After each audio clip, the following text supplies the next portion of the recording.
রব্বুল আলামিনের হাবিব জনাব মুহাম্মদুর রাসূলুল্লাহ সাল্লাল্লাহু আলাইহি ওয়াসাল্লাম বলেছেন, কিয়ামতের ময়দানে আল্লাহর কসম করে বলছি, সেদিন জাহান্নামীদের ভীষণ কষ্ট হবে আর জান্নাতীদের জন্য অত্যন্ত আসান হবে, অবস্থাটা খুবই আরামের হবে। নবীজি বলেন, এক ফরজ নামাজ, এক ওয়াক্ত ফরজ নামাজ আদায় করতে যে সময়টুকুন লাগে, কিয়ামতের মাঠের এই সময় এত বড় বিরাট লম্বা সময় জান্নাতীদের জন্য এরকম হালকা হয়ে যাবে। সুবহানাল্লাহ। হযরত আবু সাঈদ খুদরী রাদিয়াল্লাহু তাআলা হাদিসটা বর্ণনা করেছেন, এক ওয়াক্ত নামাজ, একটা ফরজ নামাজ পড়তে যতটুকুন সময় লাগে এতটুকুন সময়ের ভেতরে জান্নাতীদের কারবার শেষ হয়ে যাবে। সুবহানাল্লাহ বিহামদি। আর ওদের কারবার তো শেষই হবে না। وَيَوْمَ تَشَقَّقُ السَّمَاءُ بِالْغَمَامِ وَنُزِّلَ الْمَلَائِكَةُ تَنزِيلًا। ওরা ফেরেশতা দেখতে চায়, সেদিন আসমান সমূহ বিদীর্ণ হয়ে মেঘ পুঞ্জ বেরিয়ে আসবে, আত্মপ্রকাশ করবে, তার ভেতর থেকে ফেরেশতারা ক্রমাগত নাজিল হতে থাকবে। আর অবস্থাটাই হবে, আল মুলকু ইয়াউমাইযিনিল হাক্কু লিররহমান ওয়া কানা ইয়াওমান আলাল কাফিরিনা আসীরা। আর সেদিনের বাদশাহী হবে কেবলমাত্র রহমানের। ওয়া কানা ইয়াওমান আলাল কাফিরিনা আসীরা। আর সেই কিয়ামতের দিন, সেই সময়টা হবে কাফেরদের জন্য বড়ই কঠিন। এখানে কিয়ামতের কিছু কথা বলা হচ্ছে, কিছু আভাস দেওয়া হচ্ছে যে আসমান সমূহ বিদীর্ণ হয়ে মেঘ পিণ্ড বেরিয়ে আসবে এবং তার থেকে ক্রমাগত ফেরেশতারা নাজিল হতে থাকবে। আল্লাহর হাবিব বলেছেন, কেউ যদি কিয়ামতের দৃশ্য দেখতে চায় সেজন্য সূরা ইজা শামসু কুবিরাত ওয়া ইজা সামাউ ফাতারাত, ইজা সামাউ শাক্কাত, এই সূরাগুলি যেন পড়ে, তাহলে কিয়ামতের দৃশ্য তার চোখের সামনে প্রতিভাত হবে। কিয়ামতের দৃশ্যটা আসলে কেমন হবে সেই সূরাগুলি তেলাওয়াত করলে সে বুঝতে পারবে। যেমন আল্লাহ পাক বলছেন, ইযাস সামাউ ফাতারাত ওয়া ইযাল কাওয়াকিবু তাসারাত ওয়া ইযাল বিহারু ফুজ্জিরাত ওয়া ইযাল কুবুরু বুসিরাত। যখন আকাশসমূহ চূর্ণ বিচূর্ণ হয়ে যাবে আর তারকাসমূহ বিক্ষিপ্ত হয়ে পড়বে, সমুদ্র মহাসমুদ্রগুলি দীর্ণ বিদীর্ণ হয়ে যাবে, কবরগুলি সব উদ্গীরণ করে দেবে, তার মধ্যে যা আছে সে সবগুলি।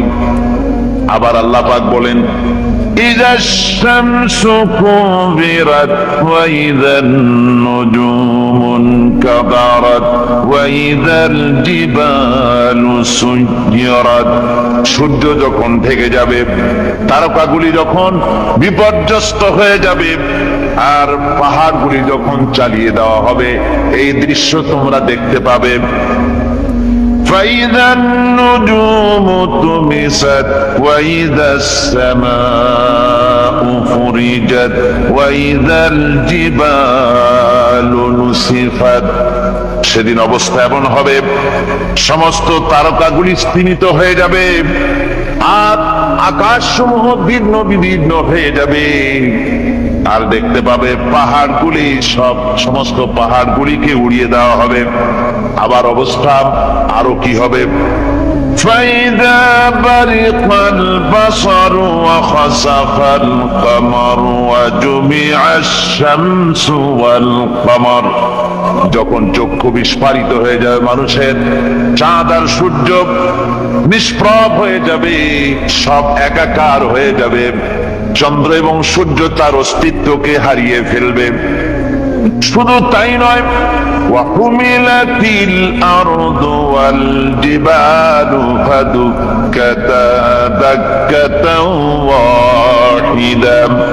জমিন ও পাহাড়গুলির মধ্যে সংঘর্ষ লাগিয়ে দেওয়া হবে, আর তা এক ধাক্কায় জমিন এবং সমস্ত পাহাড়গুলি চূর্ণ বিচূর্ণ হয়ে যাবে। সুবহানাল্লাহি ওয়া বিহামদিহি।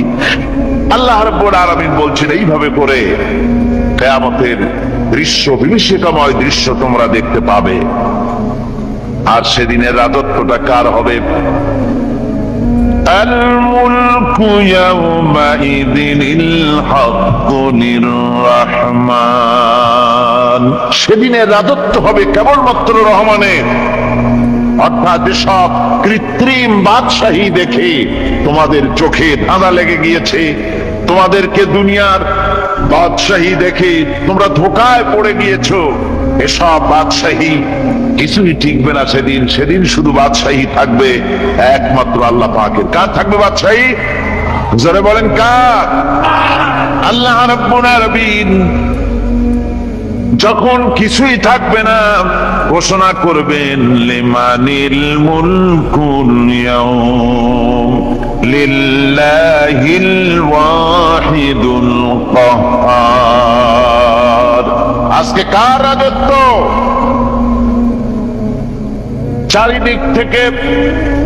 চারিদিক থেকে আওয়াজ আসতে থাকবে, পরাক্রমশালী আল্লাহ রাব্বুল আলামিনের রাজত্ব আর কারো নয়। হাদিস শরীফে এসেছে, বুখারী মুসলিম শরীফের হাদিসে এসেছে, আল্লাহ নবী বলেন আল্লাহ রাব্বুল আলামিন তখন তার এক হাতে আকাশ মণ্ডলীকে ধারণ করবেন, আর এক হাতে জমিনকে ধারণ করবেন। আকাশ মণ্ডলী এক হাতে, জমিন এক হাতে। এভাবে আল্লাহ রাব্বুল আলামিন বলবেন, আইনাল জাব্বারুন আইনাল মুতাকাব্বিরুন। কোথায় সেই স্বৈরাচারীরা? কোথায় সেই দুর্বিনীত অহংকারী স্বৈরাচার যারা আমার জমিনের উপরে, আমার মানুষের উপরে রাজত্ব চালিয়েছে? তারা আজকে কোথায়? কোথায় সেই অহংকারীরা? আল্লাহ পাক সেদিন যে বলবেন, সেদিন তো বলবেন, কিন্তু দুনিয়ার মাঝেও স্বৈরাচার যারা, অহংকারী যারা, তাদের শাস্তি পৃথিবীর বুকেও দেন। আর সেদিন তো দিবেনি। কত স্বৈরাচার আমরা দেখলাম, কত অহংকারী দেখলাম, যাদের তর্জনী হেননে লক্ষ কোটি কোটি মানুষ উঠত আর বসত। তাদের জিল্লাতির সঙ্গে আল্লাহ রাব্বুল আলামিন কতজনকে বিদায় করে দিলেন। ফুলের মালা নিয়ে কুলাতে পারে নাই, পা থেকে শুরু করে গলা পর্যন্ত ফুলের মালা দিয়া ডুবাই দিল ভক্তরা। আবার আল্লাহ রাব্বুল আলামিন এমন শাস্তি দিলেন, ফুলের মালার পরিবর্তে জুতার মালা নিয়ে জেলের মধ্যে ঢুকাইয়া দিলেন। ঠিক কিনা গণ? অহংকারী আর স্বৈরাচার যারা হয়, আল্লাহ পাক এভাবে তাদের দৃষ্টান্ত দেখিয়ে দেন। আমরা কত দেখলাম, 9 বছরের রাজা 10 বছরের সাজা।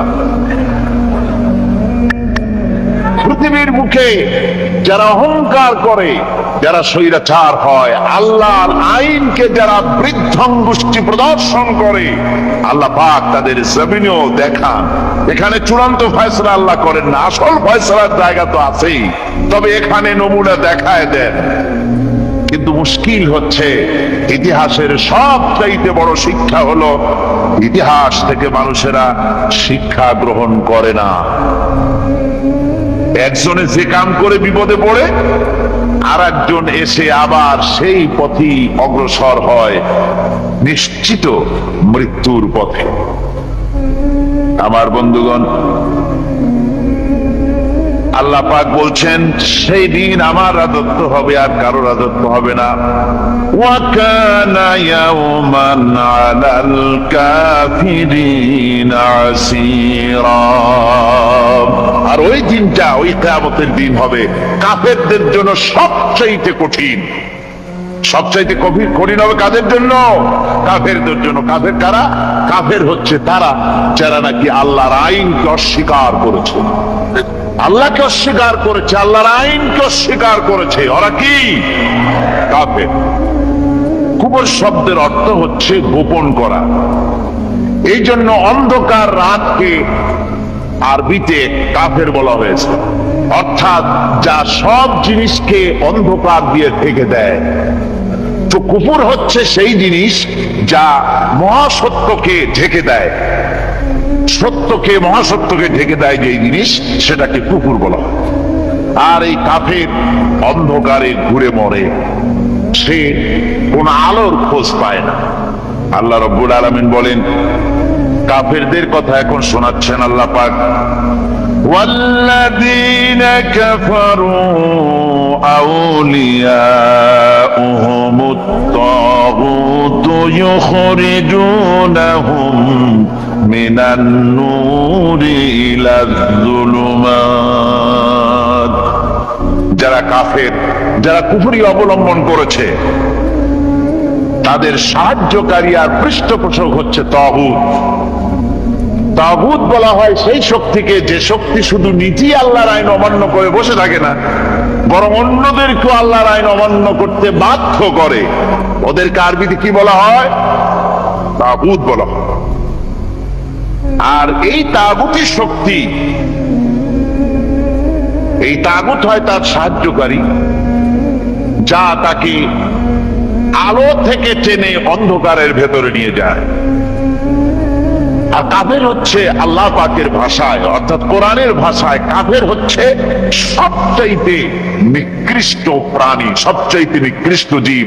মহাসত্যকে যারা অস্বীকার করেছে, যারা আল্লাহকে মানে না, যারা আল্লাহর কোরআনকে মানে না, যারা ইসলামকে স্বীকার করে না, তারা সবচাইতে নিকৃষ্ট প্রাণী। আল্লাহ রাব্বুল আলামিন বলেন, ইন্না শাররাদ দাওয়াবি ইনদাল্লাহিল্লাযীনা কাফারু ফাহুম লা ইউমিনুন।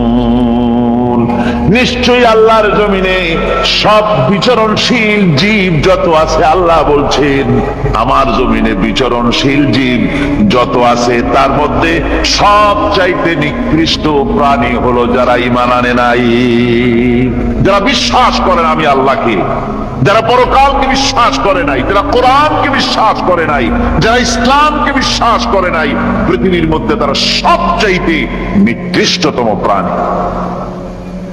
আল্লাহ বলেন শুধু নিকৃষ্ট জনক, নিকৃষ্ট প্রাণী বললেই সারে না, এরা হলো চতুষ্পদ জানোয়ারের মতো। কে বলতেছেন? আমি বলছি না, কিন্তু আল্লাহ পাক বলতেছেন চতুষ্পদ জানোয়ারের মতো কাফেরেরা। ওয়ামাসালুল্লাযীনা কাফারু কামাসালিল্লাযী ইয়ানঈকু বিমা লা ইয়াসমাউ ইল্লা দুআআন ওয়া নিদাআ। এই কাফেরদের দৃষ্টান্ত হচ্ছে সেই রাখালের মতো, যে রাখাল তার পশুদেরকে ডাকে, আর ওই পশুরা একটা ডাক শোনে মাত্র, কিন্তু কি যে বলে তা তো পশুতে বোঝে। কথা বুঝতে পেরেছে?